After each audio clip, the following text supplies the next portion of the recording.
أعوذ بالله من الشيطان الرجيم. بسم الله الرحمن الرحيم. الرحمن علم القرآن خلق الإنسان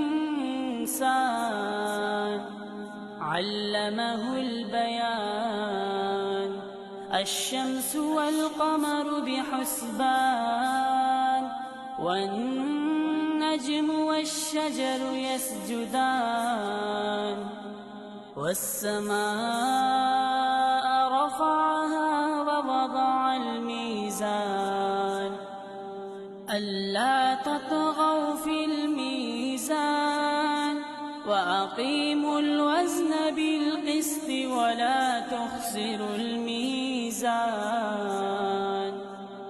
والأرض وضعها للأنام فيها فاكهة والنخل ذات الأكمام والحب ذو العصف والريحان.